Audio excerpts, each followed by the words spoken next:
సువార్తను ప్రకటించారు, శిక్ష ఆయన అనుభవించాడు. మరి యోహాను వ్రాసిన గ్రంథము మరి మొదటగా 7 అధ్యాయం 7 అది సంఘాల గురించి వ్రాయబడింది తర్వాత 7 సంఘాల గురించి వ్రాయబడిన తర్వాత 4-5 అధ్యాయాల్లో మరి యోహాను గారు పరలోక రాజ్యంలోకి ఎంటర్ అయినగా మేఘాల మీద నుంచి ఆయన ఆకాశం ద్వారా మరి పరలోక రాజ్యానికి ఎంటర్ అయినట్టుగా పరలోక రాజ్యంలో ఏమి జరుగుతుందో అవన్నీ ఆయన 4-5 అధ్యాయాల్లో చూశాడు అనమాట. మరి 5వ అధ్యాయంలో కూడా మరి వెలుపట బయట రాత కలిగి ముద్రలు వేసిన గ్రంథాన్ని ఎవరు ఓపెన్ చేస్తారు అంటే మరి వధింపబడిన గొర్రెపిల్ల నిలిచి ఉంటే చూచితిని. ఆ గొర్రెపిల్లకు మరి ఆయనకు మరి యూదా గోత్రపు సింహము, దావీదు చిగురును యూదా గోత్రపు సింహము 7 ముద్రలు తీసి ఆ గ్రంథం విప్పుటకై పొందెనని నాతో చెప్పాను. ఆ గ్రంథం ఎవరు ఓపెన్ చేస్తారు అనే ఒక పెద్ద అంటూ ఉన్నప్పుడు యోహాను ఏడ్చినాడంటే, ఎవరబ్బా ఈ గ్రంథంలో ఏముందో తెలుసుకున్నాము, ఈ గ్రంథాన్ని ఎవరు ఓపెన్ చేయడానికి అర్హత ఉంది అని యోహాను ఏడ్చినప్పుడు అక్కడ మరి ఆ గోత్రపు మరి యోగ్యుడైన కనబడనందున నేను బహుగా ఏడ్చుచుండగా ఆ పెద్దలలో ఒకడు 20 మరి పరలోక రాజ్యంలో 24 పెద్దలు మరి దేవదూతలు ఉన్నారు, సరే 4 జీవులు ఉన్నాయి, మరి అది బలిపీఠం ఉంది, బలిపీఠం పైన మరి పరిశుద్ధుల ప్రార్థనలు ఇవన్నీ ఉన్నాయన్నమాట. మరి అక్కడ ఒక పెద్ద అడుగుతారు, ఎవరున్నారు ఈ గ్రంథాన్ని విప్పడానికి అంటే ఎవరు లేరు. 3 లోకాల్లో లేరంట చూడండి. పరలోకంలో లేరంట, భూలోకంలో లేరంట, మరి పాతాళంలో కూడా లేరంట. 3 లోకాల్లోనూ ఆ గ్రంథం విప్పడానికి అర్హత కలిగిన వారు ఎవరు అంటే ఎవరు లేరు అని ఏడుస్తున్నప్పుడు అప్పుడు 24 పెద్దల్లో ఆయన చెప్పాడంట, దావీదు చిగురైన పెద్దల్లో ఒకడు 7 ఇదిగో దావీదు చిగురైన యూదా గోత్రపు సింహము 7 ముద్రలు తీసి ఆ గ్రంథం విప్పుటకు జయము పొందినని నాతో చెప్పాను. ఈ విధంగా మరి ముద్రలు 6వ అధ్యాయం నుంచి ముద్రలు విప్పబడతాయి. అట్లా 6 ముద్రలు విప్పబడతాయి అన్నమాట. 6 ముద్రలు 7వ అధ్యాయం దాకా 6 ముద్రలు విప్పబడ్డాయి. మరి 6వ అధ్యాయం నుంచి దరిదాపు 18వ అధ్యాయం దాకా శ్రమలు ఉన్నాయమ్మా. మరి మూడో అధ్యాయం దాకా సంఘాల గురించి వ్రాయబడింది. తర్వాత 4-5 అధ్యాయంలో పరలోక రాజ్యంలో యోహాను ఎంటర్ అయ్యి ఆ పరలోక రాజ్యంలో ఏముండేది ఆయన చూశాడు. తర్వాత మరి 6వ అధ్యాయం నుంచి మరి ముద్రలు విప్పబడినాయి. ఒక్కొక్క ముద్ర విప్పితే ఏం జరిగిండేది వ్రాయబడింది అనమాట. మనము మరి 7వ ముద్ర దగ్గరికి వస్తున్నాం. 8వ అధ్యాయం. మిగతా 6 ముద్రలు లేదండి, 8వ ముద్ర విప్పుతారు. ఆయన 7వ ముద్రను విప్పినప్పుడు పరలోకమందు ఇంచుమించు అరగంట సేపు నిశ్శబ్దమైందంట.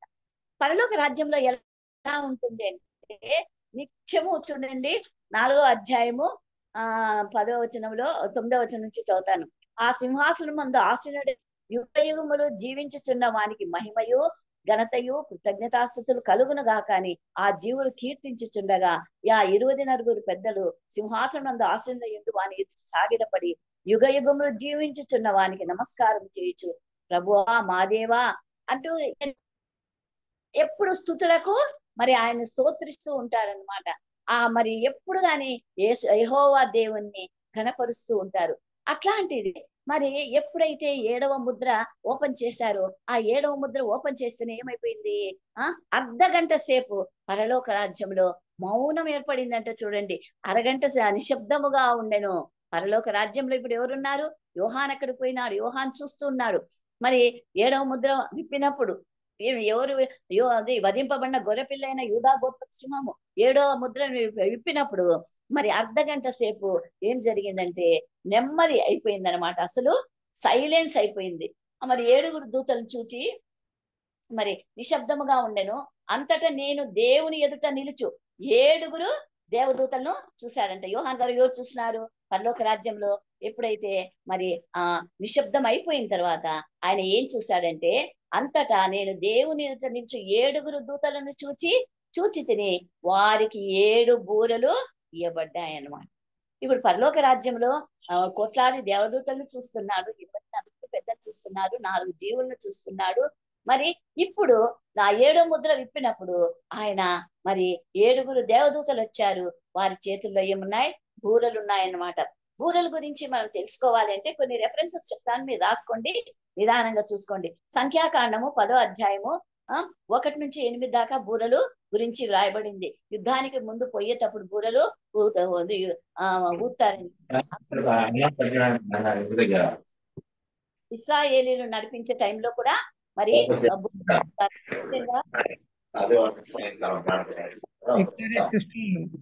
మ్యూట్ చేసుకోమా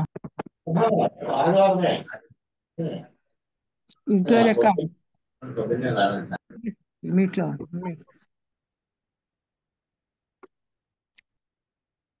రాలే చేయమని చూడండి. లేదమ్మా,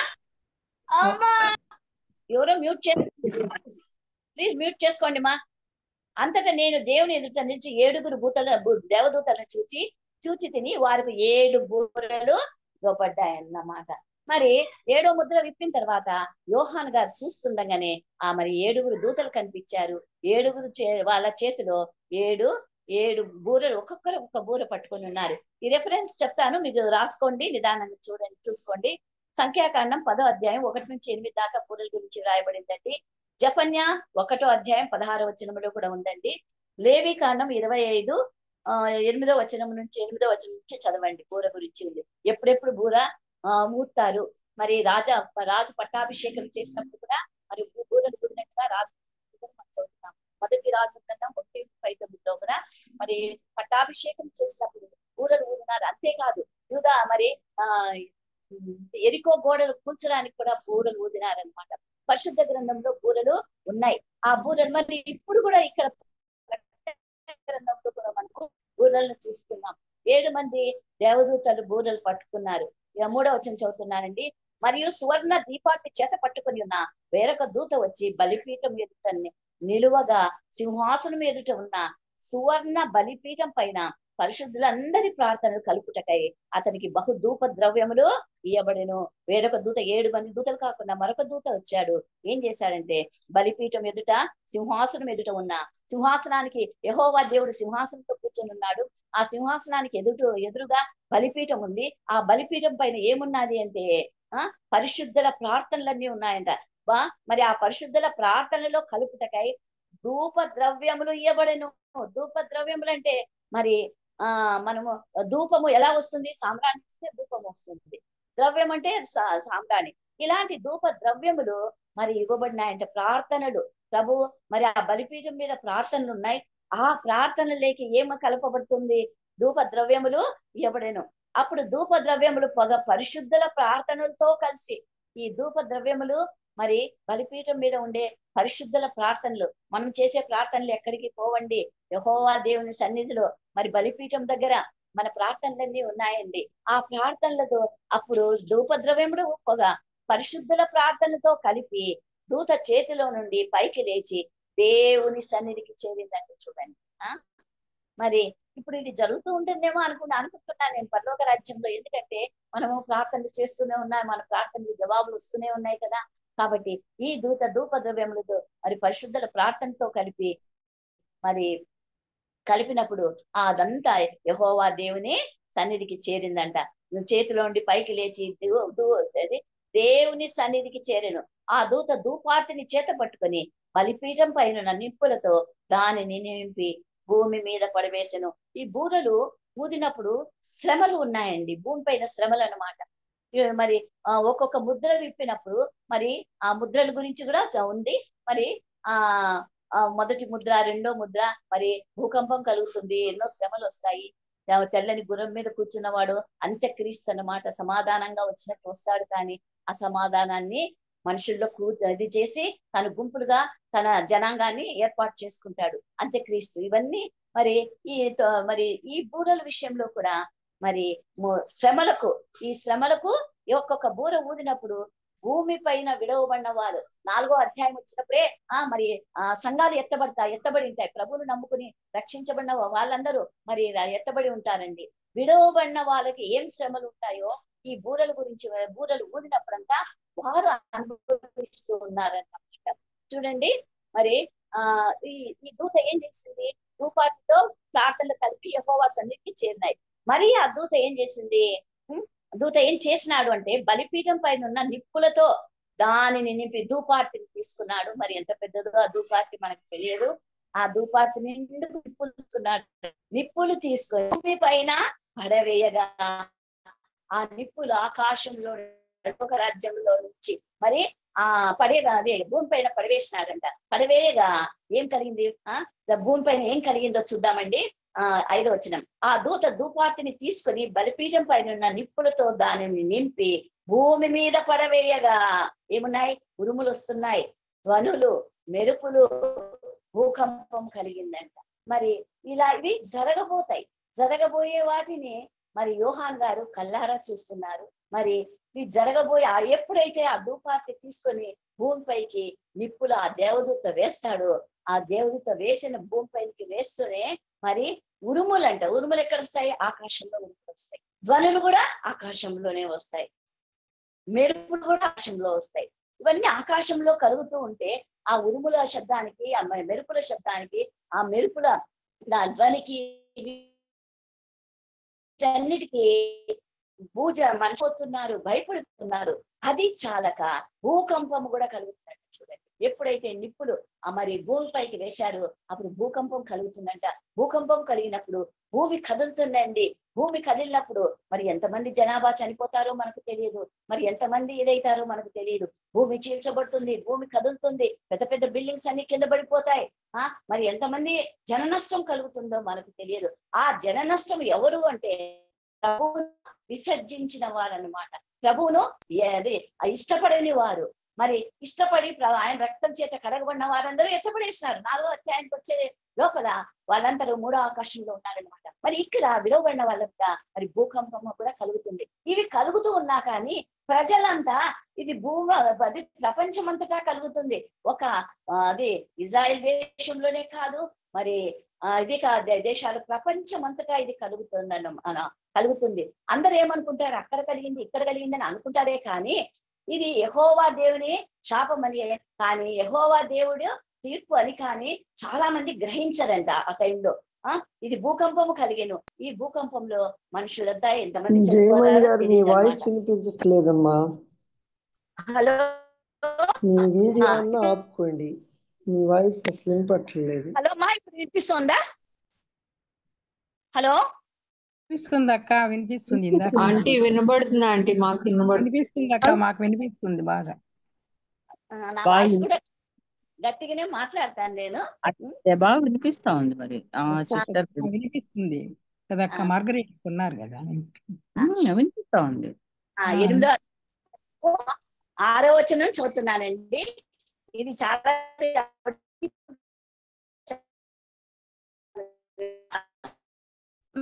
7 బూరలు పట్టుకొని ఉన్న ఆ 7గురు దూత సిద్ధపడేది. మరి ఇప్పుడు మొదటి దూత బూర ఊదుతూ ఉన్నాడు. బూర ఊదుతున్నప్పుడు ఏం జరుగుతుందో చూద్దామండి. రక్తముతో మిళితమైన వడగండ్లు, ఆ వడగండ్లు అగ్నియు పుట్టి భూమి పైన పడెను. చూడండి, ఎక్కడైనా అగ్గికి అది వడగండ్లకు ఎక్కడైనా సంబంధం ఉంటుందా? అగ్గి వేడికి వడగండ్లు నీరు కావాలి కదా. ఇది విచిత్రం చూడండి. ఆయన మర్మాలు చాలా గొప్పవి, మనకు అర్థం చేసుకునే అంత శక్తి మనకు లేదు. ఆ వడగండ్లు అగ్నితో, అది రక్తంతో కలిసిన వడగండ్లు, మరి ఏ రక్తమో మనకు తెలియదు. మరి ఆ రక్తంతో కలిసిన వడగండ్లు మరి అగ్నియు పుట్టి భూమి పైన పడెను. భూమి పైన ఇప్పుడు భూమికే శ్రమలు ఇవన్నీ వస్తున్నాయి. భూమి పైన ఎవరున్నారు? మనమే కదా. వడగండ్లు అగ్నియు పుట్టి భూమి పైన పడవేయబడెను. అందువలన భూమిలో 3వ భాగం మరి ఒక పక్కన వడగండ్లు ఉన్నాయి, వడగండ్లు కాస్తూనే ఉంది, మరి అగ్గి మండుతూనే ఉంది. మరి భూమి పైన 3వ వంతు మరి కాలిపోయిందంట. 3వ భాగం కాలిపోయాను. చెట్లలో 3 భాగములు కాలిపోయాను. పచ్చగడ్డి అంతా కాలిపోయిందంట. మొదటి బూర ఊదినప్పుడు ఆకాశం నుంచి రక్తంతో మిళితమైన వడగండ్లు పడినాయి. అగ్గి భూమి మీద పడవేయబడింది. అందువలన భూమిలో 3వ భాగము కాలిపోయాను. చెట్లు కాలిపోయినాయి, పచ్చగడ్డి లేకుండా పోయిందండి. 3వ వంతు మనము అంతా కలిసి మరి ఎంత ఉందో మనకు తెలియదు, కానీ దాంట్లో 3వ వంతు మరి ఏ దేశాల్లో ఇది జరుగుతుందో మనకు తెలియదు. మరి ఎక్కడ మన ఇండియాలోనే జరుగుతుందో, లేకుంటే ఆఫ్రికాలో జరుగుతుందో, ఆస్ట్రేలియాలో జరుగుతుందో మనకు తెలియదు, కానీ అక్కడ జరుగుతుంటే మనము ఇక్కడ న్యూస్ వింటామేమో, న్యూస్ వింటూ చూస్తామేమో. ఆ దేవుని చిత్తంలో మనం ఆ రోజు దాకా సజీవుల లెక్కలో ఉంటే ఇవన్నీ వింటామేమో. మరి కరోనా ఎక్కడో వచ్చినప్పుడు చైనాలో స్టార్ట్ అయ్యిందని చూడలేదా? అక్కడ చనిపోయేలను ఎట్లు చేసినారు చూడలేదా? అలా మరి ఇంకా 2 వంతులు భూమి ఉండేలో మనుషులు ఉన్నారు కాబట్టి ఇవన్నీ వార్తలు వింటూ ఉంటారు, కానీ దాన్ని గ్రహించరు. ఇది మరి యేసు ప్రభు ఉగ్రత అని వాళ్ళు ఎవరు గుర్తించరు అన్నమాట, గుర్తించరు. 3వ భాగం కాలిపోయిను, చెట్లలో 3వ భాగం కాలిపోయిను, పచ్చగడ్డి అంతయు కాలిపోయింది. మొదట ఈ బూర ఊదినప్పుడు మరి భూమి పైన ఇన్ని శ్రమలు కలిగినాయన్నమాట. మరి ఇన్ని శ్రమలు కలిగినాయి. 2వ దూత బూర ఊతుంది. 2వ దూత బూర ఊదినప్పుడు అగ్ని చేత మండుచున్న పెద్ద కొండ వంటిది ఒకటి సముద్రంలో పడవేయబడింది. కొండ అగ్గితో దగ్గర మండుతుందంట. కొండ అగ్గిలాగా మండుతూ ఎక్కడ పడిందంట? సముద్రంలో పడింది. కొండ వంటిది ఒకటి సముద్రంలో పడవేయబడను. అందువల్ల సముద్రంలో 3వ భాగము రక్తమాయను. అగ్గితో దగ్గర మండుతున్న కొండ లాంటిది మరి ఆకాశము నుంచి సముద్రంలో పడవేయబడింది. సముద్రంలో ఎప్పుడైతే పడిందో ఆ సముద్రంలో మరి 3వ భాగం సముద్రంలో అంత ఏమైంది? రక్తం అయిపోయిందండి. మనకు నైల్ దేశంలో మరి మరి మోషే మరి నీటిని మరి రక్తంగా మార్చాడు కదా. మరి ఇప్పుడు కూడా మరి రక్తంగా మారిపోయిందన్నమాట. ఒక సముద్రంలో పడవేయబడను.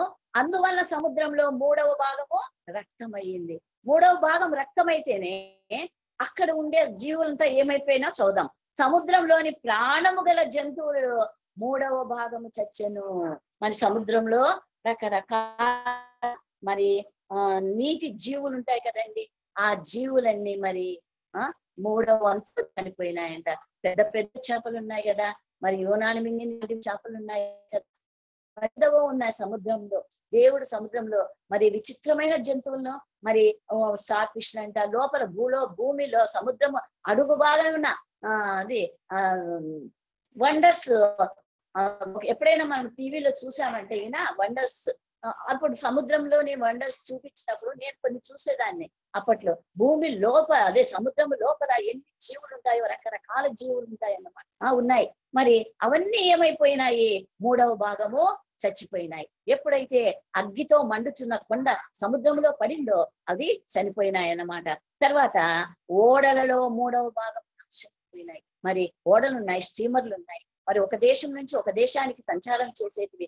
మరి భూలోకమంతా సముద్రంలో అన్ని చోట్ల తిరిగే మరి పడవలు, ఓడలు, స్టీమర్లు అన్ని 3వ వంతు నాశనం అయిపోయినాయి. ఇది 2వ బూర ఊదినప్పుడు జరిగినదండి. మరి ఇది చదవడానికి కొంచెమే ఉంది, కానీ ఇది జరగడానికి ఎన్ని రోజులు పడుతుందో మరి తెలియదు. అది పడినప్పుడు మరి నీళ్లు ఎట్లా పొంగుతాయో తెలియదు. అంత అగ్గితో మండుతున్న కొండ నీళ్ల మీద పడినప్పుడు పెన్నం బాగా వేడితే అయిందనుకోండి, ఇది కొంచెం నీళ్ళు వేస్తే ఎట్లా అవుతుంది. అట్లా మరి చల్లటి నీళ్ళలోకి ఆ కొండ వచ్చి నీళ్ళలో పడితేనే మరి ఆ నీళ్లు ఎంత పైకి ఎగిరినాయో ఏమో. మరి ఆ టైంలో ఎంతమంది మరి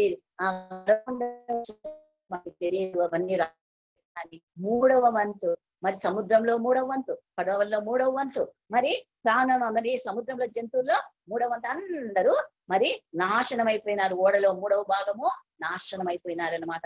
ఇది 2వ దూత బూర ఊదినప్పుడు అన్నమాట. 3వ దూత బూరను గురించి నేర్చుకుందామండి. 3వ దూత బూర ఊదినప్పుడు దివిటీవలే మండుచున్న ఒక పెద్ద నక్షత్రము ఆకాశం నుండి రాది నదుల 3వ భాగం మీద నీటి మీద పడెను. చూడండి, 3వ దూత బూర ఊదబోతుంది. బూర ఊదబోతున్నప్పుడు దివిటి అంటే దీపం లాంటిది కదండి. దీపము లాంటిది మండుచున్నది. అది ఎంత పెద్ద దీపమో మనకు తెలియదు, కానీ ఆ దగ్గరగా మండుచున్న ఆ దివిటి ఏమైందంటే, దివిటి మండుచున్న ఒక పెద్ద నక్షత్రం చాలా పెద్దగా ఉంటుందండి. ఆ నక్షత్రం ఎత్తుంది దివిటి లాగా మండుతూ ఉందన్నమాట.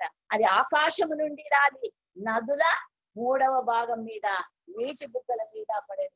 సముద్రాల్లో ఉప్పు నీరు ఉంటుందండి, మంచినీరు సముద్రాలు చాలా తక్కువ. ఎక్కడైనా కానీ సముద్రాలంతా ఉప్పు నీటితో నిండి ఉంటాయి. నదులు ఎప్పుడు మంచినీరే కలిగి ఉంటాయి. నదులు నీటి బుగ్గలు ఎప్పుడు శ్రేష్టమైన మంచినీటిని సరఫరా చేస్తాయి అన్నమాట.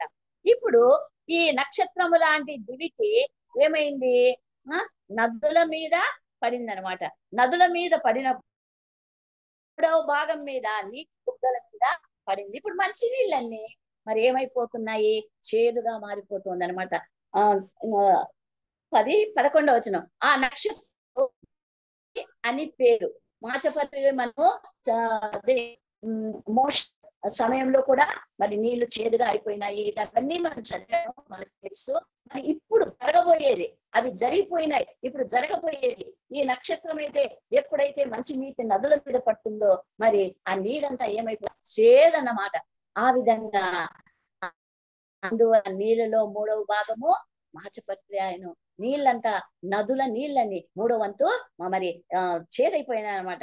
మరి మూడో వంతు మరి మనం ఎలీషా ఆ ఊరి ప్రాంతంలో నీరు మంచిగా ఉన్నది, మాకు నీరైతే ఉంది కానీ సేద్యం పనికిరానికి పనికి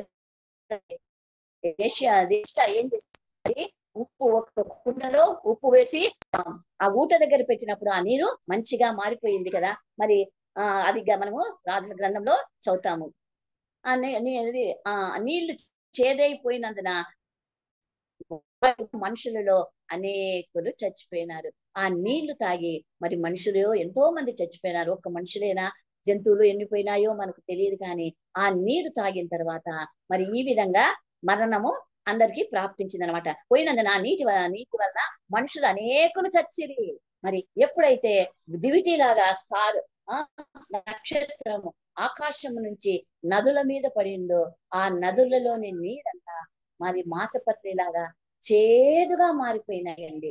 చేదుగా మారిపోయి మూడో వంతు మరి నదులన్నీ నాశనం అయిపోయినాయి. మూడో వంతు నదులు బుగ్గలు నీరంతా మరి పనికి రాకుండా చేదైపోయినాయి. ఆ నీటిని తెలియక తాగినారో తెలియదు కదా. తాగేంత వరకు ఆ నీళ్లు చేదైనాయా ఏమనేది మనకు తెలియదు కదా. అది తాగిన తర్వాత మరి మనుషులు అనేక మంది చనిపోయినట్టుగా వాక్యం చెప్తుంది అనమాట.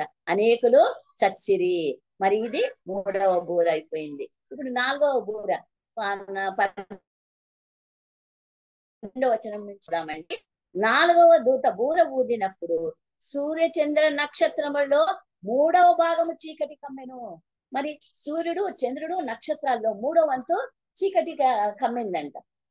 మరి ఇప్పుడైతే మనం సూర్యుడు ప్రపంచ దేశాలన్నిటికీ ఒకే సూర్యుడే, భూలోకానికంతా ఒకే సూర్యుడే, ఒకే చంద్రుడే. నక్షత్రాలు అయితే అనేకం ఉన్నాయి కానీ మరి ఈ సూర్యుల్లోను నక్షత్రంలోను మరి 3వ వంతు చీకటి అయిపోయిందంట. మరి ఏ దేశాల్లో చీకటి ఆవరిస్తుందో మనకు తెలియదు.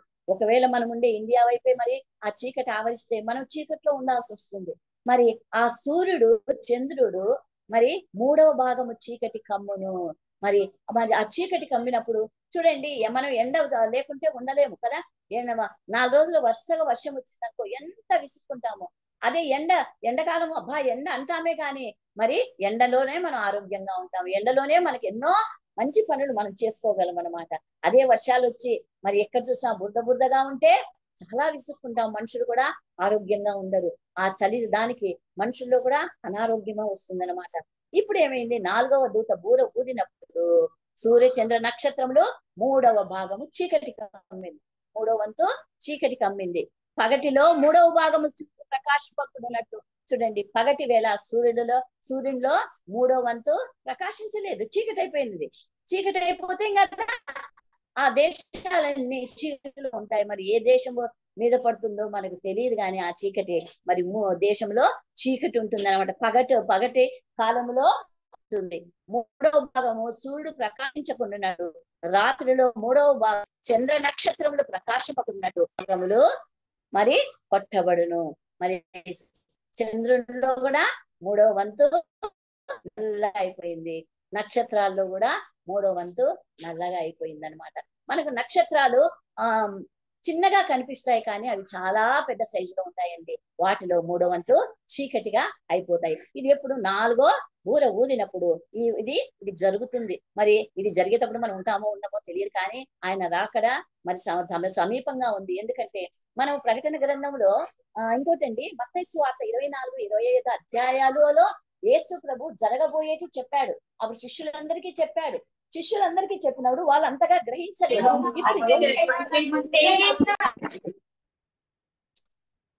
మా డిస్టర్బెన్స్ వస్తోంది. మరి యోహాను 24, 25 అధ్యాయాల్లో మత్తయి సువార్తలో యేసు ప్రభు స్వయంగా చెప్పాడు. చెప్పినప్పుడు మరి వాళ్ళు గ్రహించారో లేదో కానీ అవన్నీ ఇప్పుడు ప్రకటన గ్రంథంలో యోహాను గారు చూస్తున్నారు అనమాట. మరి 4వ దూత బూర ఊదినప్పుడు ఈ విధంగా జరిగింది. మరి ఈ విధంగా జరిగి నక్షత్రంలో ఆకాశ మండలమునకు వాటిలో 3వ భాగము కొట్టబడెను. మరి 3 చీకటిగా అయిపోయినాయి. సూర్యుడు, చంద్రుడు, నక్షత్రాల్లో 3వ వంతు చీకటి అయిపోయినాయి అనమాట. ఇప్పుడు 13వ వచనం చూద్దామండి. మరియు నేను చూడగా ఆకాశం మధ్యమున ఒక పక్షి రాజు ఎగురుచు బూరలు ఊదబోచున్న 3 దూతల బూరలు శబ్దమును బట్టి భూజనులకు అయ్యో అయ్యో అయ్యో అని గొప్ప స్వరముతో చెప్పుట వింటిని. మరి పక్షిరాజు, ఆకాశంలో ఒక పక్షిరాజు ఎగురుతూ ఉన్నాడంట. మరి ఆ పక్షిరాజు పక్షి ఎక్కడైనా మాట్లాడుతుందా అండి? ఆ పక్షి మరి దేవదూతనో ఏమో మనకు తెలియదు, ఆ మర్మం మనకైతే తెలియదు. కానీ ఆ పక్షిరాజు మరి ఈ బూరలు ఊదబోయే బూరలను చూసి మరి ఆ పక్షిరాజు ఏమంటున్నది? అయ్యో అయ్యో అయ్యో అని గొప్ప శబ్దముతో అనిందంట. అంటే ఇంకా మరి 5వ బూర, 6వ బూర, 7వ బూర ఊదేటప్పుడు ఇంకా ఎటువంటి శ్రమలు ఉంటాయో, ఎంత భయంకరమైన శ్రమలు ఉంటాయో ఆ పక్షిరాజుకు తెలుసుకుంది. కాబట్టి మరి ఆ పక్షిరాజు అయ్యో అయ్యో అయ్యో అని గొప్ప స్వరముతో చెప్పుట వింటిని. ఎవరు విన్నారు? యోహాను గారు విన్నారన్న. పరలోక రాజ్యంలో ఉండి విన్నారు. మరి వచ్చినామండి 5వ అధ్యాయంలో 5వ దూత బూర ఊదబోతున్నాడు అనమాట. మరి ఇంతవరకు మరి దూతలు బూర ఊదినప్పుడు జరిగింది. ఇప్పుడు 5వ దూత బూర ఊదుతూ ఉన్నది. ఏం జరుగుతుందో చూద్దాం. 5వ దూత బూర ఊదినప్పుడు ఆకాశం నుండి భూమి మీద రాలిన ఒక నక్షత్రమును చూచితిని. ఆకాశంలో నుంచి మరి ఒక నక్షత్రము రాలి పడిందంట. ఆ నక్షత్రము మరి రాలిపడుట చూచితిని. అగాధం యొక్క తాళపు చెవి అతనికి ఇవ్వబడెను. ఆ నక్షత్రం ఎవరు అంటే మరి సైతానని మరి చెప్తారు. 2వ కొరింథీ 1వ అధ్యాయము మొదటి కొరింథీలో 1వ అధ్యాయంలో 4వ వచనంలో ఉంది. యెషయా గ్రంథం 14వ అధ్యాయము 12వ వచనంలో, తర్వాత లూకా సువార్త 10వ అధ్యాయం 18వ వచనంలో కూడా మరి ఈ నక్షత్రం ఎవరు అనేది మనకు సైతాన్ అనేసి మరి చరిత్రకారులు మరి విశ్లేషకులు చెప్తున్నారు. మరి ఈ నక్షత్రం ఎవరు అంటే సైతాన్ అంట. భూమి మీద రాలిన ఒక నక్షత్రం చూచితే మరి కొద్ది సమయంలో, అంటే కొద్ది రోజులు మరి ఈ సమయంలో సైతానుకు దేవుడు పవర్ ఇచ్చాడంట. భూమి మీద విడవమన్న వారికి ఎటువంటి శిక్ష ఇవ్వడానికి మరి ఈ మరి ఈ సైతానుకు ఇక్కడ దేవుడు మరి అధికారం ఇచ్చినట్లుగా మరి చరిత్రకారులు చెప్తారండి. ఒక నక్షత్రం చూచితిని అగాధం యొక్క తాళపు చెవి అతనికి ఇయ్యబడెను. అగాధానికి ఎండ్లెస్ అంటండి. ఆ అగాధం ఎంత లోతుంటుందో మనకు తెలియదు, ఎంత తప్పుగా ఉంటుందో మనకు తెలియదు. ఆ అగాధానికి మరి ఆ అగాధం యొక్క తాళపు చెవి ఈ నక్షత్రానికి ఇవ్వబడింది. తాళపు చెవి అతడు అగాధము తెరవగా ఆ తాళపు చెవితో అగాధాన్ని ఓపెన్ చేశాడు. ఓపెన్ చేస్తేనే ఏమైపోయిందంట? తెరవగా పెద్ద కొలిమిలో నుండి లేచి పొగ వంటి పొగ అగాధంలో నుండి లేచిందంట. ఎప్పుడైతే ఆ కొలిమి మరి అగాధాన్ని మరి ఆయన ఓపెన్ చేశాడు, ఎవరితో ఓపెన్ చేశాడు, అప్పుడు అగాధంలో నుంచి ఏమొచ్చిందంటే కొలిమిలో నుంచి పొగ లేచినట్లుగా మరి యోహాను చూస్తున్నారు. అగాధము తెరవగా పెద్ద కొలిమిలో నుండి లేచి పొగ వంటి పొగ అగాధములో నుంచి లేచిందంట. మరి రైలు మరి ఇంజన్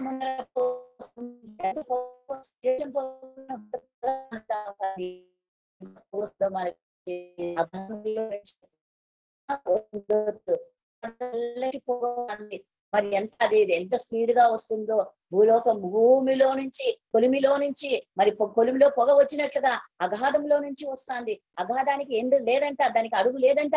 అది ఎంత దూరం ఉందో ఎంత పొడుగు ఉందో మనకైతే తెలియదు. కానీ అగాధంలో నుంచి ఏమొస్తుంది?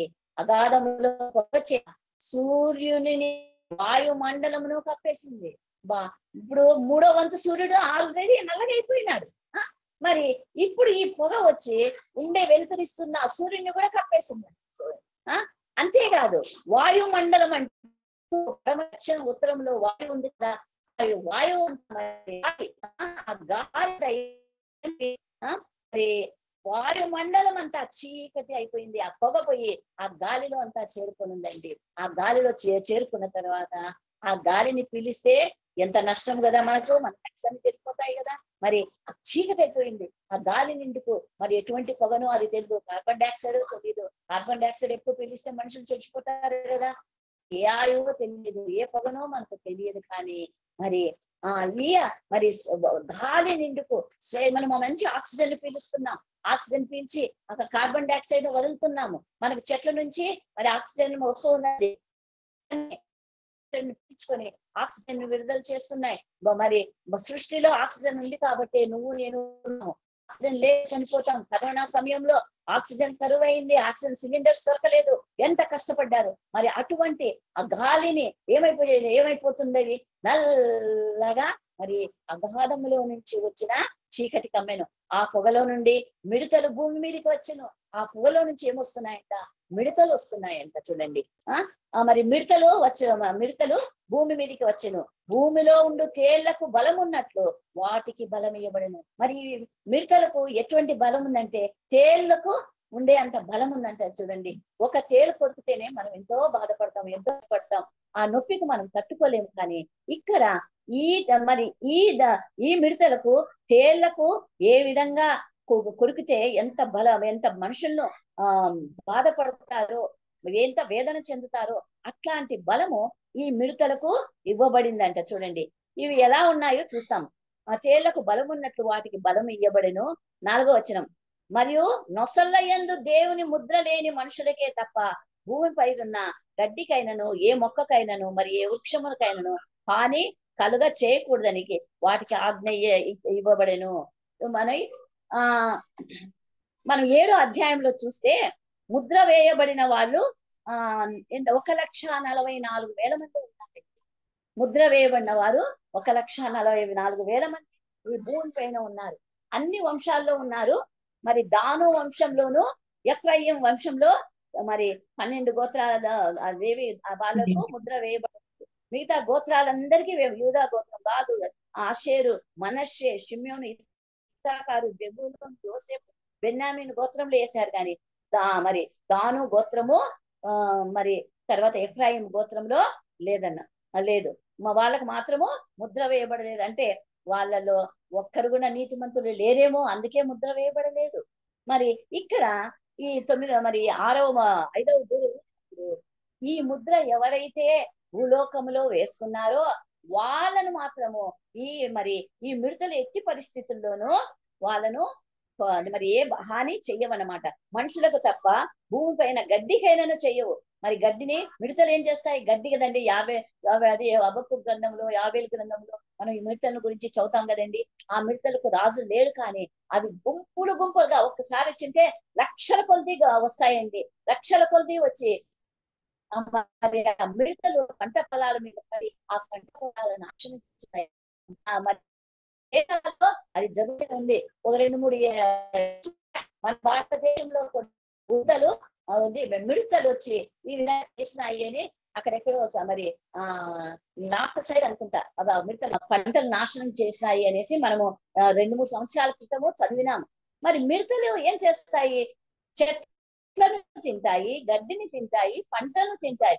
ఈ మిడతలు మాత్రం అవి ముట్టడానికి హక్కు, దేనికి హాని చేయడానికి వాటికి హక్కు లేదు. మరియు నొసలయ్యందు దేవుని ఏ మొక్కకైనాను మరి ఏ వృక్షమునకైనాను హాని చేయకూడదని వాటికి ఆజ్ఞ ఇయ్యబడెను. చూడండి, మిడతలు దేవుని ఆజ్ఞను లోబడుతున్నాయి కదా. తినద్దండి అంటే తినడం లేదు, ఎట్లా 5 నెలలు ఇవి మిడతలు మరి భూమి పైన ఉంటాయి. 5 నెలలు మరి గడ్డి తినకుండా ఎలా ఉన్నాయో మనకు తెలియదు. కానీ నిజంగా మరి ఈ దేన్ని కూడా నాశనం చేయకూడదని చెప్పినాడు. ఆజ్ఞ ఇయ్యబడెను. మరియు వారిని చంపుటకు అధికారము ఇవ్వబడలేదు. మరియు వారిని చంపుటకు అధికారం ఇవ్వబడలేదు. కానీ 5 నెలల వరకు బాధించుటకు వారికి అధికారం ఇవ్వబడను. ఈ మిడతలు 5 నెలలు మనుషులను మరి ఎవరైతే యెహోవాను విసర్జించినారో, ఎవరైతే యేసు ప్రభువును విసర్జించినారో, ఎవరైతే నమ్మలేదో, ఇంకా ఎవరైనా విగ్రహారాధనలో పాపంలో చేస్తూ ఉన్నారు, యేసు ప్రభు రక్తము మరి ప్రవహిస్తుంది, ఎవరు క్షమాపణ పొందలేదు, ఆయన ప్రేమించలేదు, ఆయన వ్యతిరేకిస్తున్నారు, ఆయన అవమానం చేస్తున్నారు, వాళ్ళకండి వాళ్ళ కోసం ఈ మిడతలు వచ్చాయండి. మరి చూడండి, అధికారం ఇవ్వబడేది. మరియు వారిని చంపుటకు అధికారం ఇవ్వబడలేదు. మరి వాళ్ళని కొరకడానికి మాత్రమే అధికారం. కానీ ఈ మరి ఇంత భయంకరమైన మిడతలు వాళ్ళని కొరుకుతూ ఉంటే కూడా వాళ్ళకు చావు రాదంటండి. ఆజ్ఞ ఇవ్వబడిన. మరియు వాడిని చంపుటకు అధికారము ఇవ్వబడలేదు. కానీ 5 నెలల వరకు బాధించుటకు వారికి అధికారం ఉంది. మరి ఈ మిడతలకు 5 నెలల దాకా ఈ మనుషులందరినీ మరి కొరకడానికి, బాధ పెట్టడానికి మరి అధికారం ఉంది. ఒక్క తేలు కొరికితేనే మనం తట్టుకోవడమే. 5 నెలలు లక్షల కొద్దీ ఆ మిడతలు వచ్చి మనుషులు కొరుకుతూ ఉంటే ఎంత అనుభవిస్తుంటారో ఒక్కసారి ఆలోచించండి. ఒక్కసారి మనం గుర్తు చేసుకున్నాం. ఇప్పుడు విడవబడిన వారి ఎంత ఇబ్బందులు పడుతున్నారు, విడవబడిన వాళ్ళ కష్టాలు ఎంత లెక్కలేంత. అయినా కానీ వాళ్ళు ప్రభువుని విశ్వసించరండి, ప్రభువును నమ్మరండి. ఎక్కడో జరుగుతుంది, ఎక్కడో ఆస్ట్రేలియాలో జరుగుతుంది, అమెరికాలో జరుగుతుంది, మనకే కంట్రీస్ లో జరుగుతుంది, మనకేంలే. అక్కడ జరిగింది ఇక్కడ కూడా వస్తుంది. శ్రమలు భూమి అంతటా విస్తరిస్తాయి. ఒక్కొక్క బోర ఊదినప్పుడు మరి ఎన్నో రకాల శ్రమలు ఉంటాయి. మరి నా కలుగు బాధ తేలు మనుషుని కుట్టినప్పుడు బాధే ఉంటుందంట. ఎలా ఉంటుంది? మరి 5 నెలల వరకు బాధటకు అధికారం ఇవ్వబడెను. వాటి వల్ల కలుగు బాధ తేలు మనుషుని కుట్టినప్పుడు బాధ వలే ఉంటుందంట. చూడండి, తేలు కుడికితే ఎంత బాధ ఉంటుందో అంత కలుగుతుందంట. మనుషులు మరణం అబ్బా చచ్చిపోతే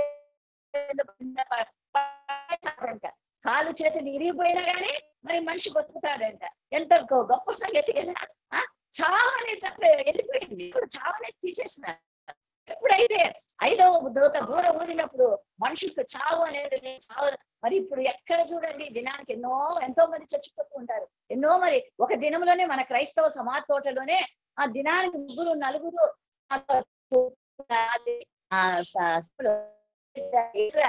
దేవరాజు అనే ఒక ఆయన ఉన్నారు, గుంతలు తవ్వే ఆయన చెప్తాడు, అమ్మ ఆ దినానికి 4 చనిపోతున్నారు, మాకు గుంతలు తవ్వడానికి చాలా కష్టమైపోతాను, ఇన్ టైంలో వేయలేకపోతున్నారు. మరి చూడండి, మరి మరణము ఇప్పుడు అన్ని చోట్ల ఉంది. మరి ఏదైనా ఆత్మహత్య చేసుకున్నా చచ్చిపోతుంది, చచ్చిపోడు, ఏం చేసుకున్నా చచ్చిపోడు, చావని పట్టించుకొని వెళ్ళిందండి. మరి అందులో మనుషులకు మరణము వెతుకుదురు, కానీ అది వారికి దొరకదంట. చావ వల్లనే ఆశపడతారు, అయ్యో చచ్చిపోదామని ఏమేమో చేసుకుంటారు. కానీ వాళ్ళు మరి ఆశపడరు. కానీ మరణం వారి యొద్ద నుండి పారిపోతుందంటండి. మరణము వెళ్ళిపోయింది కదా. మనం అన్నిటి భయపడేదే మరణానికి. మరణం అంటే ఎవరైనా మరణం, మనకు తెలిసిన వారు మరణం అంటే ఒక 2-3 రోజులు కనీసం, చాలా దగ్గర వాళ్ళైతే 2-3 రోజులు బాధపడతాం, మరి నిదానంగా మర్చిపోతాం. ఆప్తులు కూడా కొద్ది రోజులు బాధపడతాం, తర్వాత మర్చిపోతాం. మరుపనే దేవుడు పెట్టాడు. కానీ ఇక్కడ మాత్రము చచ్చిపోదాం అందరికీ కొరుకుతున్నాయి. మరి కొరుకుతున్నాయి. ఎంత బాధపడుతున్నారంటే అంత బాధపడుతున్నారు. చనిపోవాలని చూస్తున్నారు, ఎక్కడెక్కడో దాచిపెట్టుకోవాలని చూస్తున్నారు. నువ్వు ఎక్కడ దాచిపెట్టుకున్నా గానీ, ఎక్కడికి వెళ్ళినా గానీ నీ వెంట 1 కాదు లక్షల కొద్దీ మరి మిడతలు వస్తున్నాయి. ఆ మిడతలు మరి ఈ మనుషులను మరి బాధ పెడుతున్నాయి. ఆశపడుతుడు, కానీ మరణము వారి యొద్ద నుండి పారిపోవును.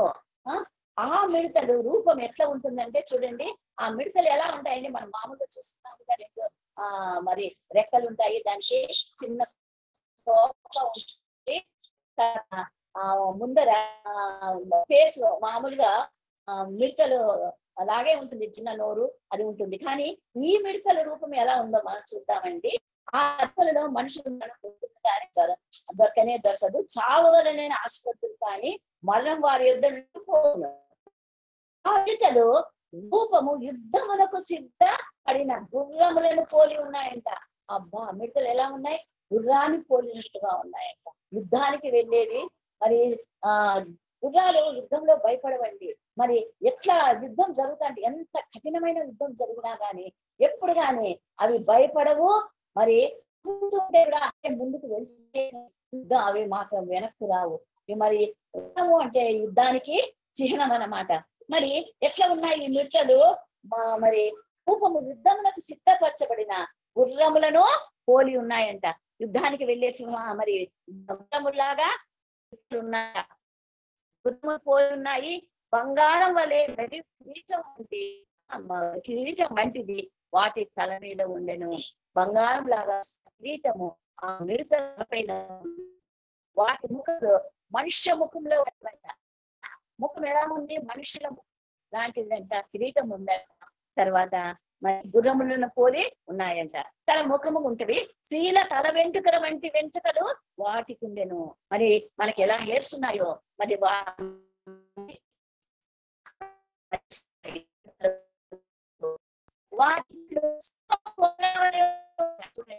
మిడతలకి అంత పెద్ద పండ్లు అయితే ఉండవు, కానీ కూరలు ఏమన్నా ఉంటే ఉండొచ్చు. ఎందుకంటే ఎటువంటి ఆకును కానీ ఎటువంటి అది గింజలు కానీ టకా టకా టకా కొరికేస్తాయి. సిజర్స్ లా కత్తెరలాగా ఉంటాయి దానికి. మరి ఈ మిడతలకి ఎలా ఉన్నాయంట? మరి సింహపు కూరల వంటి కూరలు ఉన్నాయంట. సింహపు కూరలాగా ఉన్నాయంట. మరి మనుషులను మరి కొరకడానికి ఏమో అటువంటి కూరలు కలిగి ఉన్నాయి. ఇనుప మైమరుల వంటి మైమరులు వాటికి ఉండేను. మరి యుద్ధానికి పోతున్నప్పుడు కవచాలు వేసుకుంటారు కదండి, అటువంటి మరి కవచాలు వేసుకున్నట్టుగా మైమరువులు అంటే మైమరువులు వాటికి ఉండెను. వాటి రెక్కల ధ్వని యుద్ధమునకు పరిగెత్తు నట్టి విస్తారమైన గుర్రపు రథముల ధ్వని వలె ఉండెను. ఆ రెక్కలు, ఆ మిడతల యొక్క రెక్కలు ఊపుతూ ఉంటే ఎలా ఉందంటే యుద్ధానికి మరి రథాలు వెళ్తాయి కదండి, రథాలు మరి వెళ్తాయి కదా. ఆ రథాలు పోతున్నప్పుడు, యుద్ధానికి పోతున్నప్పుడు ఏం సౌండ్ వస్తుందో అట్లా ఈ మిడతలు మరి ఊపుతూ ఉంటే అటువంటి సౌండ్ వస్తుందంట. చూడండి, ధ్వని వలె ఉండెను. తేళ్ల తోకల వంటి తోకలు కొండ్లును వాటికి ఉండెను. మరి తేళ్ల తోకల వంటి తోకలు. మరి ఈ మిడతకి ఎలాంటి తోక ఉంది? తేళ్ల తోకలు ఎలా ఉంటాయి మనకు తెలుసు కదండి. ఆ తేళ్ల తోకలు ఎలా ఉంటాయో ఆ విధంగా ఈ మిడతల తోకలు ఉన్నాయంట. తోకలు ఉండెను. వాటికి కొండ్లు ఉన్నాయంట. తేలుకు ముందర కొండ్లు ఉంటాయి కదా కొట్టడానికి, ఆ తోకలకు కొండ్లు ఉన్నాయంట. చూడండి, వాటికి ఉండెను. 5 నెలల వరకు వాటి తోకల చేత మనుషులకు హాని చేయుటకు వాటికి అధికారం ఇవ్వబడిన. 5 నెలల దాకా మరి మనుషులను మరి తేలు కొరికినట్టు కొరుకుతూ మరి సింహం కూరలు కలిగి మరి నోటి ద్వారా కొరుకుతూ, ఒక పక్క నోటి ద్వారా కొరుకుతున్నాయి, మరి ఒక పక్క తోక ద్వారా మనుషులను 5 నెలల దాకా మరి వాటికి అధికారం ఇవ్వబడిందంట. మనుషులను మరి ఈ విధంగా కొరికి మరి ఎన్ని కొరుకుతాయో, శరీరం ఏమవుతుందో, ఎన్ని వాతలు వస్తాయో, ఎన్ని పుండ్లు వస్తాయో, ఎంత రక్తం పోతుందో, ఎంత ఒళ్ళంతా నున్నటి స్థలమే ఉంటదేమో. ఆ విధంగా మరి ఈ మిడతలు మనుషులను శ్రమ పెట్టడానికి 5 నెలల దాకా వాటికి అధికారము ఇవ్వబడింది. 11వ వచనం. పాతాళపు దూత వాటిపైన రాజుగా ఉన్నాడు. పాతాళంలో ఉండే దూత మరి వీటి మీద రాజుగా ఉన్నాడు. పాతాళపు దూత వాటిపైన రాజుగా ఉన్నాడు. హెబ్రీ భాషలో వానికి అబద్దోన్ అని పేరు. హెబ్రీ భాషలో అబద్దోన్ అని పేరు. గ్రీకు దేశపు భాషలో వాని పేరు అపోల్లో యోను. మరి ఇక్కడ హెబ్రీ భాషలోను గ్రీకు భాషలోను ఈ పాతాళపు దూతకు మరి ఈ పేరు పెట్టబడింది అనమాట. మరి దీనికి అర్థం ఏమంటే నాశనము చేయువాడు అని అర్థం. ఫుట్నోట్లో ఉంది కదా, అనగా నాశనము చేయువాడు అని ఉంది. ఈ విధంగా మరి 5వ దూత బూర ఊదినప్పుడు ఈ భూలోకంలో ఇటువంటి శ్రమలు అనుభవిస్తారు. ఇటువంటి శ్రమలు అనుభవిస్తున్నా కానీ వాళ్ళలో మార్పు రాదండి, మార్పు రాదు. ఎక్కడో జరుగుతుంది, మన దాకా రాలేదు కదా అనే వాళ్ళు ఉన్నారు. మరి అంతగా కురుకుతూ ఉంటే కూడా ఇది ఎందుకు ఇలా వచ్చింది, మరి మనం ఏం చేశాము అని ఎవరు కూడా మరి ప్రభువును వెతకరంటండి. మరి ఈ విధంగా మరి 5వ దూత బూర ఊదినప్పుడు జరిగింది. తర్వాత మరి మనము 6వ దూత బూరకు వెళ్దామండి. ఆ 9వ వచనము 9వ అధ్యాయము 12వ వచనం నుంచి చదువుతున్నాను. టైం ఏంటండి, తొందరగా చెప్పేస్తాను. 6వ దూత బూర ఊదినప్పుడు దేవుని యొద్దను ఉన్న సువర్ణ బలిపీఠం యొక్క కొమ్ముల నుండి ఒక స్వరము, యూఫ్రటీస్ అను మహానది యొద్ద బంధింపబడి ఉన్న 4 దూతలను వదిలిపెట్టమని బూర పట్టుకొని ఉన్న ఆ 6వ దూతతో చెప్పాను. మరి 6వ దూత బూర ఊదినప్పుడు ఏం జరిగింది అంటే, మరి యెహోవా దేవుని ఎదుట బలిపీఠం ఉంది కదండి, సువర్ణ బలిపీఠం ఉంది కదండి. ఆ బలిపీఠానికి 4 కొమ్ములు ఉన్నాయి. 4 కొమ్ములు ఉన్నప్పుడు దాంట్లో ఒక కొమ్ము మాట్లాడుతాందంట. చూడండి, కొమ్ములు ఎక్కడైనా మాట్లాడతాయా? ఆ బలిపీఠంతో బంగారుతో కొమ్ములు చేశారు. ఆ కొమ్ములు కూడా మాట్లాడుతున్నాయి. చూడండి, విచిత్రం కదా. మరి మరి ఆ కాలంలో ఎట్లా చదువుతాయో, ఆ కొమ్ములు ఎలా మాట్లాడతాయో మనకు తెలియదు. కానీ మరి ఆ కొమ్ము ఆ బూర ఊదిన దేవదూతతో చెప్తున్నాడంట. ఆ కొమ్ము నుండి ఒక స్వరము, యూఫ్రటీస్ అను మహానది యొద్ద బంధింపబడి ఉన్న 4 దూతలను వదిలిపెట్టమని బూర పట్టుకొని ఉన్న 6వ దూతతో చెప్పుట వింటిని. మరి బలిపీఠం యొక్క కొమ్ము మరి 6వ బూర ఊదిన ఆ దూతతో చెప్తున్నాడు. యూఫ్రటీస్ నది దగ్గర 4 దేవదూతలను బందీలుగా పెట్టారంట. మరి ఎలా పెట్టారో, మరి ఎట్లా బంధించారో మనకైతే తెలియదు. కానీ 4 దూతలను, మరి యూఫ్రటీస్ నది అంటే మనకు ఆదికాండంలో ఏదేను తోటకు 4 నదులు నీటిని ప్రవహింప చేస్తాయి కదండి. దాంట్లో 4వ నది యూఫ్రటీస్ నది అన్నమాట. ఆ నది దగ్గర మరి ఇదంతా భూమిలో జరుగుతుంది, భూలోకంలో జరుగుతుంది. యోహాను పరలోకంలో నుంచి చూస్తున్నాడు, ఆయన దర్శనంగా చూస్తున్నాడు అనమాట. మరి ఆ 4 దూతలను విడిపించమని చెప్తారు. చెప్తూ పట్టుకొని దూతతో చెప్పుట వింటిని, మనుషులలో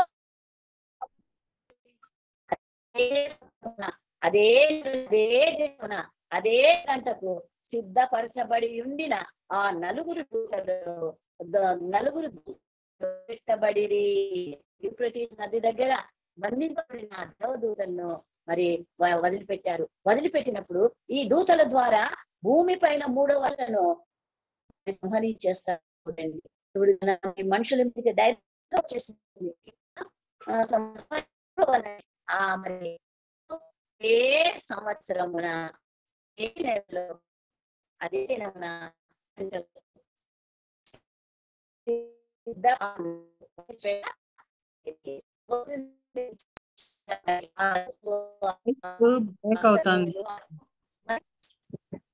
హలో, వాయిస్ బ్రేక్ అవుతా ఉంది.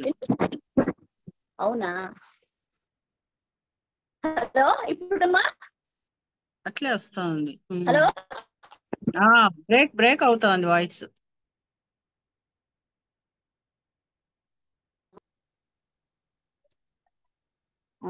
చెప్పేస్తాను, టైం అయిపోతుంది కదా. చూడు, 20 చూడమ్మా, సంహరింపవాలని సంవత్సరమున అదే నెలలో అదే దినమున అదే గంటకు సిద్ధపరచబడి ఉండిన ఆ 4 దూతలు వదిలిపెట్టబడిరి. ఇప్పుడు బాగా వినిపిస్తాందమ్మా? హలో, ఇప్పుడు వినిపిస్తాందా? వినపడుతుంది అంటే వినపడుతుంది. ఓకే అమ్మా. మనుషులలో 3వ భాగం సంహరింపబడినది అదే సంవత్సరమున అదే నెలలో అదే దినమున అదే గంటకు సిద్ధపరచబడి ఉండిన ఆ 4 దూతలు వదిలిపెట్టబడిరి. 16వ వచనం, 9వ అధ్యాయం 16వ వచనం. గుర్రపు రౌతుల సైన్యముల లెక్క 20 కోట్లు మరి వదిలిపెట్టబడినారు. మరి అక్కడ మరి భూలోకంలో ఏం కనిపిస్తా ఉందంటే, గుర్రపు రౌతుల సైన్యము మా లెక్క 20 కోట్లంట. 20 కోట్లు వారి లెక్క ఇంతని నేను వింటిని. యోహాను వింటున్నాడు. 20 కోట్ల మరి గుర్రపు రౌతుల సైన్యము మరి ఉంది అనేసి, భూమి పైన ఉందని విన్నాడంట. చూడండి, మరి 3వ వంతు భూమి పైన ఉండే మనుషులను చంపేయాలనుకుంటే, ఇప్పుడు మన భారతదేశంలోనే 30 కోట్లు ఉన్నారు అనుకుందాం. 30 కోట్లలో 10 కోట్ల జనాభాను చంపేయడానికి వీరికి అధికారం ఉంది. మిగతా ఇంకా 20 కోట్ల జనాభా మిగిలి ఉంటుంది. కానీ వాళ్ళు కూడా విశ్వసించరు, మరి దేవుణ్ణి గుర్తించరు, విశ్వసించరు. లెక్క వింటిని, మరియు నాకు కలిగిన దర్శనమందు ఇలాగ చూచితిని. ఆయన పరలోకంలో నుంచి చూస్తూ ఉన్నాడు, ఆయన దర్శన రూపంలో చూస్తూ ఉన్నాడు అన్నమాట. ఇలాగ చూచితిని, వాటి మీద కూర్చొని ఉన్న వారికిని నిప్పుల వలె ఎరుపు వర్ణము, నీల వర్ణము, గంధక వర్ణము, మైమరులుండెను. వీళ్ళు కూడా ఇలాంటి మరి కవచాలు, యుద్ధ కవచాలు లాంటివి వేసుకున్నారన్నమాట. రెడ్, బ్లూ, గంధక వర్గముల మైమరులు ఉండెను. ఆ గుర్రముల తలలు సింహముల తలల వంటి వెంట ఎలా ఉన్నాయమ్మా? ఆ గుర్రముల తలలు సింహముల వంటి తలలను, వాటి నోళ్ళ నుండి అగ్ని, ధూమ, గంధకములు బయలు వెలుచున్నాయంట. మరి అవి సింహాల తలల్లాగా ఉన్నాయంట ఆ గుర్రాలు. తర్వాత వాటి నోటి నుంచి ఏమి వస్తా ఉందంటే అగ్ని వస్తాందంట, ధూమ, గంధకము. గంధకం అంటే సల్ఫర్ అండి. గంధకం అంటే 2 రకాల గంధకం ఉంటుంది. ఎర్ర గంధకము, పసుపు రంగు గంధకము, sulphur. Red sulphur and yellow sulphur అని సైన్స్ చెప్తుంది. ఈ రెడ్ సల్ఫర్ నుంచి మనకు అగ్గి పుల్లలు తయారు చేస్తారండి. ఈ ఎల్లో సల్ఫర్ చాలా పవర్ఫుల్ అన్నమాట. మరి సొదొమ గొమొరాల పైన అగ్ని గంధకాలే కదండి పడిండేది. అగ్ని గంధకం పడి మరి అది ఈ రోజు నేటి వరకు కూడా మరి సొదొమ గొమొరాలు పంటకు పండించడానికి అక్కడ వీలు కాదంట. ఆ పంట పొలాలు, ఆ స్థలము, ఆ భూమి.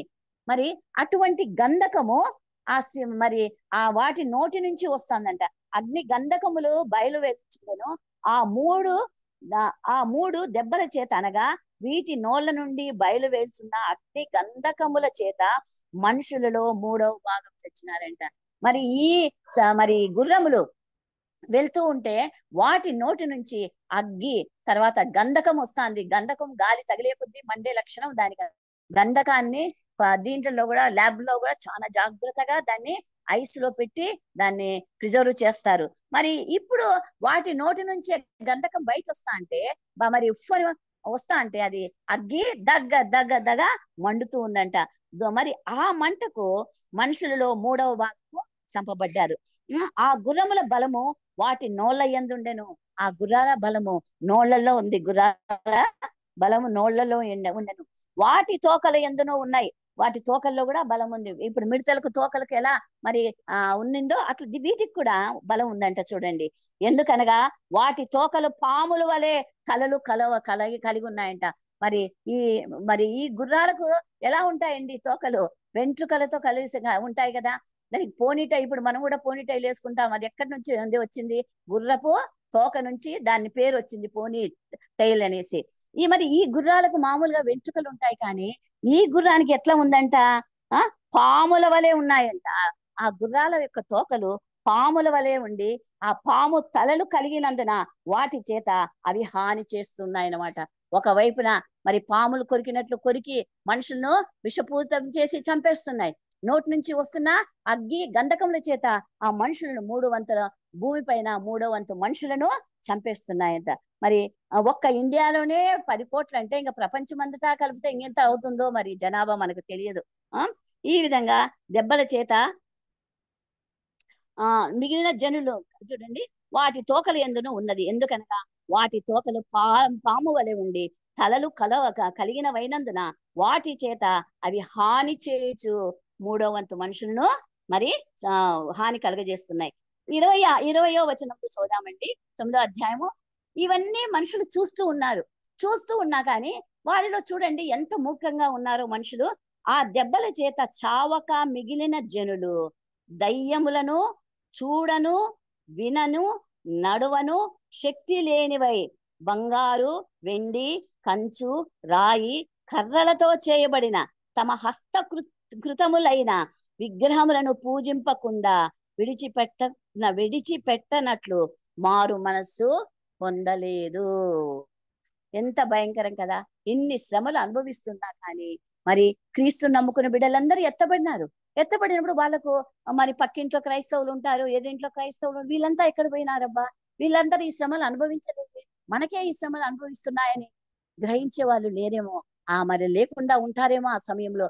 అందరూ మరి వాళ్ళు చేసుకున్న మరి లోహాలతో చేసినవి, కర్రలతో చేసినవి, రాళ్లతో చేసిన విగ్రహాలకే మరి బలి ఇస్తూ పూజలు మరి చేత వదిలిపెట్టలేదు. తర్వాత వాళ్ళు మారు మనసు కూడా పొందలేదంట.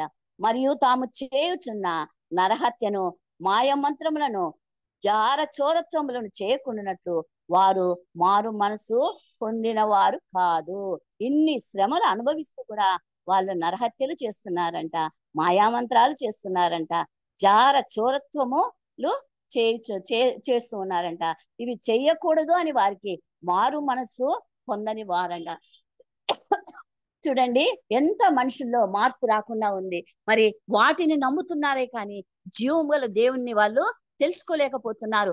ఇవన్నీ తెలుసుకోవాలని ఆయన రాకడ లేట్ అవుతున్నదేమో. బూది గంటల వరకు ఆయన సువార్త తెలియచేయబడాలి. యేసు ప్రభు ఈ లోకానికి ఎందుకు వచ్చిండేది ప్రతి ఒక్కరూ తెలుసుకోవాలి. తెలుసుకున్నా కానీ వాళ్ళు నమ్మని వాళ్ళనమాట. మరి యేసు ప్రభును యెహోవా దేవుని విసర్జించిన వాళ్ళు, మరి ఎంత మాత్రం అంగీకరించని వాళ్ళు ఇన్ని శ్రమలు అనుభవిస్తూ కూడా వాటిని జీవము లేని వాటినే సేవిస్తున్నారన్నమాట. వారు జాగ్రత్త చేయకుండా వారి మారు మనసు పొందిన వారు.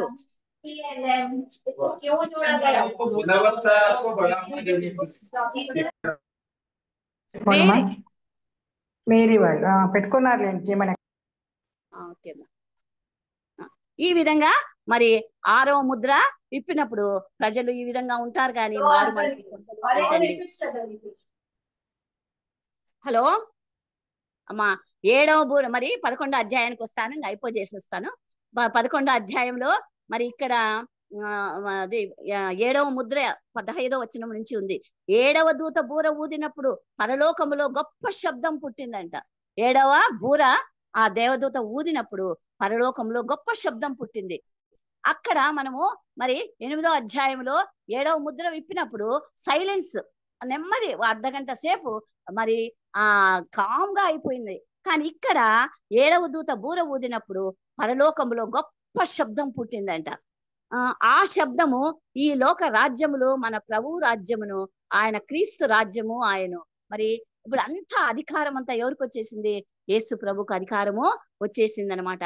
మన ప్రభు రాజ్యమును, ఆయన క్రీస్తు ఆయను. కాబట్టి ఈ లోక రాజ్యాలన్నీ ఆయన చేతికి వచ్చేసినాయి. అంతటా దేవుని ఎదుట సింహాసనాసీనుడకు ఆ 24 పెద్దలు సాష్టాంగపడి దేవునికి నమస్కారం చేసిరి. మరి 24 పెద్దలు సాష్టాంగ నమస్కారం చేశారు. వర్తమాన భూత కాలములలో ఉండు దేవుడైన ప్రభువా, సర్వాధికారి, నీవు నీ మహాబలములను స్వీకరించి ఏలుచున్నావు గనుక మేము నీకు కృతజ్ఞతాస్తుతులు చెల్లించుచున్నాము. జనములు కోపగించినందున నీకు కోపం వచ్చెను. మృతుల తీర్పు పొందుటకును, నీ దాసులకు ప్రవక్తలకును పరిశుద్ధులకును, నీ నామము భయపడు వారికి తగిన ఫలము నిచ్చుటకును, గొప్పవారేమి కొద్దివారేమి భూమిని నశింపచేయు వారిని నశింపచేయుటకును సమయం వచ్చి ఉన్నదని చెప్పిరి. మరి 7వ బూర దూత ఊదినప్పుడు మరి 24 పెద్దలు అందరూ దేవునికి సాష్టాంగ నమస్కారం చేస్తూ ఈ విధంగా చెప్తున్నారు. జనములను కోపగించినందున ప్రభువా నువ్వు ఎందుకంటే యేసు ప్రభు అంటే కోపగించుకున్న వాళ్ళ పైనకే నీ కోపం వచ్చిందయ్యా. మృతుల తీర్పు పొందుటకు, మరి చనిపోయిన వారందరికీ తీర్పు జరుగుతుంది. ఆ తీర్పు పొందుటకు నీ దాసులకు ప్రవక్తలకును పరిశుద్ధులకును నీ నామమును బట్టి భయపడు వారికి తగిన ఫలం ఇచ్చే దేవుడు. చూడండి, మనము దేనికి భయపడాలా? ప్రభువుకు భయపడాలండి. నీ దాసులకు ప్రవక్తలకును పరిశుద్ధులకును నీ నామమునకు భయపడు వారికి, క్రీస్తు నామానికి భయపడాలి. మన పాపము చేయాలంటే భయపడాలి, ఒక అబద్ధం చెప్పాలంటే భయపడాలి. కాబట్టి మనం భయపడాల్సిందే ఈ సైతాను కాదండి, ఈ లోక నాదునికి కాదండి. మనం భయపడాల్సిందే సర్వ సృష్టికర్త అయిన యేసు ప్రభుకు, సర్వ సృష్టికర్త అయిన త్రియేక దేవునికి మనం భయపడాలండి. భయపడినప్పుడే మనకు మరి పరలోక రాజ్యంలో ఫలము ఉంటుంది. తగిన ఫలము ఇచ్చుటకు గొప్పవారేమి కొద్దివారేమి భూమిని నశింపచేసిన వారిని నశింపచేయుటకు సమయం వచ్చి ఉన్నదని మరి వీరు చెప్తున్నారన్నమాట. మరి ఈ విధంగా మరి 7వ బూర ఊదినప్పుడు ఈ విధంగా జరిగింది. మరి ఇవన్నీ మనం చూస్తామో లేదో మనకు తెలియదు, కానీ ఈ శ్రమలు అనుభవించే వాళ్ళు ఎంత బాధపడతారో మనకు తెలియదు. కాబట్టి అమ్మా, సమయం సమీపంగా ఉంది. మరి ప్రభును విశ్వసించి ఆయన బిడ్డలుగా మనం మారాలి. ఇంకా మనం రక్షణ పొందలేదా? ఇంకా ఆయన రక్తం చేత మన పాపాలు కడుక్కోలేదా? మరి నేడే సమయం అంటున్నాడు. రేపేం జరుగుతుందో మనకి తెలియదు కాబట్టి ఇంకా రక్షణ పొందని వాళ్ళు ఎవరైనా ఉంటే మరి నేడే రక్షించబడండి. ఆయన రక్తము మరి అమూల్యమైన రక్తం చేత మన పాపాలు కడుక్కొని మనం ఆయన బిడ్డలుగా జీవించినప్పుడు మనం 3వ ఆకాశానికి ఎత్తబడతామండి. 3వ ఆకాశానికి ఎత్తబడకుండా విడవబడితే ఎన్ని శ్రమలు మనం అనుభవించాలి కదా. కాబట్టి ప్రభువును నేడే రక్షించబడితే ఆయనతో పాటు మనం కూడా పరలోక రాజ్యంలో మరి ఆయన బిడ్డలుగా ఆయన సింహాసనం మీద కూర్చుంటామంట. రకరకాల మరి కిరీటాలు మనం ధరిస్తామంట.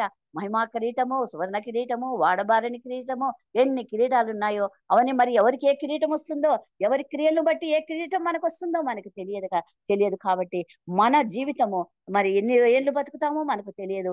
ఈ రోజున్న వారు రేపు ఉంటారని గ్యారెంటీ లేదు. ఇలాంటి సమయంలో మరి ఎప్పుడేం జరుగుతుందో తెలియదు. కాబట్టి ఈ మన ప్రభువును విశ్వసించి ఆయన వాక్యానికి లోబడి ఆయన బిడ్డలుగా మనం జీవిస్తూ పరలోక రాజ్యానికి వారసులు అవుదామండి. దేవుడి చిన్న మాటలు ఆశీర్వదించిన దాకా అమ్మ మార్గరెట్. వందనాలు. చక్కటి వాక్యం అందించారు అక్క. మరి ఇవంతా నేను మళ్ళీ చెప్పాలంటే 8వ అధ్యాయం అంతా చెప్పారు, 9వ అధ్యాయం అంతా చెప్పారు. ఇక్కడ ఆ బూరలు 7 బూరలు, మొదటి బూర ఊదినప్పుడు ఏమైందంట? భూమి కాలిపోయిందంట. 2వ బూర ఊదినప్పుడు ఏమైందంట? సముద్రము లో పడవేయబడి సముద్రంలోని 3వ ఓడలలో పడవేయబడిన కొండ వంటిది ఒకటి సముద్రంలో పడవేయబడిన అని చెప్పారు. 3వ బూర ఊదినప్పుడు ఏమైందంట? నీళ్ళన్నీ కూడా మరి చేదైపోయినట్టు చూస్తాం. 4వ బూర ఊదినప్పుడు ఏమైందండి?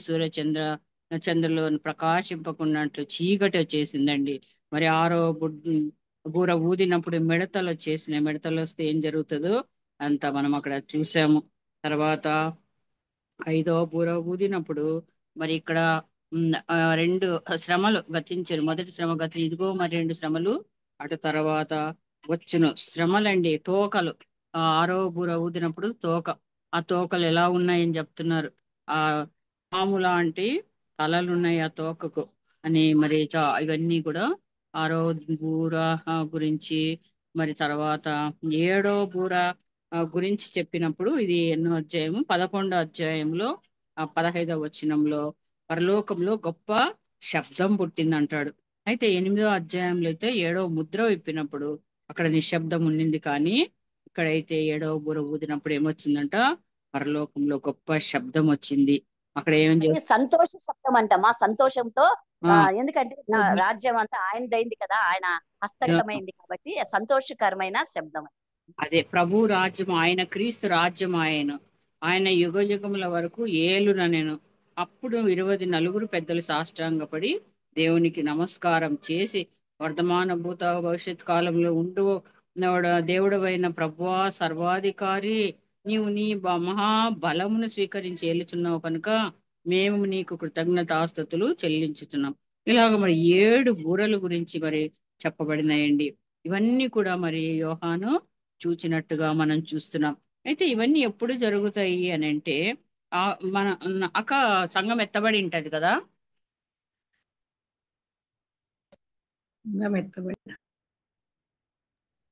4వ అధ్యాయంలోనే యోహాను ఎప్పుడైతే పరలోక రాజ్యానికి వస్తాడో అప్పటికే సంఘాలు ఎత్తబడతాయి. లవోదికయ సంఘము అలాంటి సంఘాలు మాత్రం విడవబడతాయి. అదే సంఘము ఎత్తబడిన తర్వాత జరిగే విషయాలు అన్నమాట ఇవన్నీ కూడా. కాబట్టి మనము బాధపడాల్సిన పని లేదు. కానీ మరి దేవుని నమ్ముకున్న వాళ్ళైతే బాధపడాల్సిన పని లేదు, మనం ఎత్తబడతాం. కానీ విడవబడడం అనేది చాలా భయంకరమైన పరిస్థితి. ఈ పరిస్థితులన్నీ ఏం జరుగుతాయి విడవబడినప్పుడు అంటే ఇవన్నీ కూడా మరి బూరలు ఊదడం జరుగుతుంది. మరి ఆ భూమి నాశనం అయిపోతుంది, నీళ్లు నాశనం అయిపోతాయి, చీకటి అయిపోతుంది, మిడతలు వస్తాయి. తర్వాత ఈ విధంగా మరి ఎన్నో శ్రమలు ఎదుర్కోవాల్సిన వారుగా ఉంటున్నారు. కాబట్టి మనం వాటిన్నిటిని తప్పించుకోవాలంటే ఆయన్ని మనం అంగీకరించాలి, మారు మనసు పొందాలి. మరి ఆ విధంగా ఉన్నట్లయితే ఇవన్నీ కూడా మనం తప్పించుకొని మరి ఆయన రాజ్యంలో యుగాయుగాలు మనం కూడా ఉండేదానికి మనము ఒక మారు మనసు పొందాలి. ఆయన జీవ గ్రంథంలో మన పేరు ఉండాలి. ఇంత గొప్ప ధన్యతను మనకి ఇచ్చారు. ఈ అవకాశాన్ని మనం వదులుకోకుండా ఆయన్ని నమ్ముకోవాల్సిన వారంగా ఉంటున్నాం. చక్కటి వాక్యం అందించిన మరి చాలా 8వ అధ్యాయం 9వ అధ్యాయంలో బూరల గురించి చక్కగా వివరించిన అక్కకు జయమని అక్కకు ఎస్తేర్ పేరు వారి తరఫున వందనాలు చెల్లిస్తున్నామమ్మా. అమ్మా వందనాలు అందరికీ వందనాలు. అందరికీ వందనాలు. మరి అక్క లేరేమో అనుకుంటా కదా, కేజీ అక్క లేరు కదా? లేదు లేదు మాకు ఎకేజా లేదు, ఇక్కడ పాటల ప్రాక్టీస్ లో ఉంది. అవునా అమ్మ, ప్రేయర్ రిక్వెస్ట్లు ఏమైనా ఉంటే చెప్తే మనము ప్రేయర్లో పెట్టడానికి అవుతుంది. అది కూడా ఇంకోటి ఏంటంటే, ఎవరైతే మార్నింగ్ నుంచి ప్రేయర్లో పాల్పొందలేదు వాళ్ళు ప్రేయర్ చేయొచ్చు, లేదా ప్రేరేపించబడిన వారు ఎవరైనా ప్రార్థన చేయొచ్చు. నేనైతే ఎవరు అని చెప్పను, కానీ ఉదయకాలం నుంచి ప్రార్థనలు జరుగుతూ ఉన్నాయి కదా ప్రతిరోజు. కాబట్టి ప్రేయర్ ఏదో ఒక రకంగా చేస్తూనే ఉంటారు. చేయని వాళ్ళు ఎవరైనా ఉంటే దయచేసి చేయాలి. ప్రేయర్ రిక్వెస్ట్లు ఏమైనా ఉంటే చెప్పండి మా, ప్రేయర్ చేద్దాం. ఎవరికి ఏం ప్రేయర్ రిక్వెస్ట్ లేకపోతే మరి పాత విషయాలే మరి చెప్పుకోవాలి. కుమార్ గురించి updates ఏమన్నా తెలిసినాయా?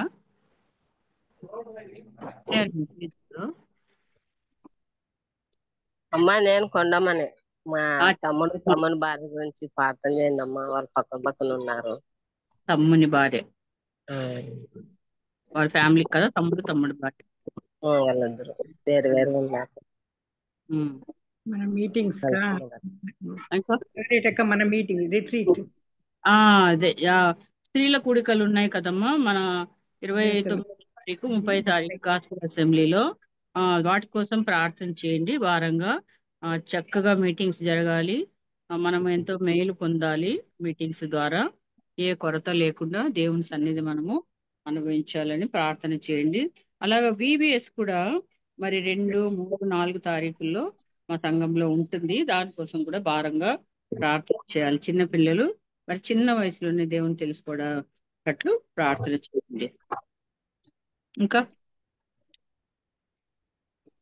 ఇంకేం లేవమ్మా ప్రార్థన అంశాలు? ఎవరైనా చేయండి ప్రార్థన. ఇంకా ఎవరు చేయలేదంటే ఇంకా నేనే చెప్పాల్సి వస్తుంది. అంటే అలీస్ కమల గారు, శాంతా శామ్యుయల్ గారు, ఎస్తేర్ హెరాల్డ్ ఆంటీ, డెబోరా గారు వీళ్ళు చేయలేదు. అదే మరి వాళ్ళు రేచల్ ఆంటీ కూడా చేయలేదు. ఈ చెబుదాం. 5 చేయలేదు. చేస్తుందిలేండి. ఎవరైనా చేయాలనుకుంటే చెయ్యొచ్చు. మరి నేను ఆలిస్ కమల గారు చేస్తారమ్మా? చేస్తాను సిస్టర్. వందనాలు. చేయండి. వందనాలు.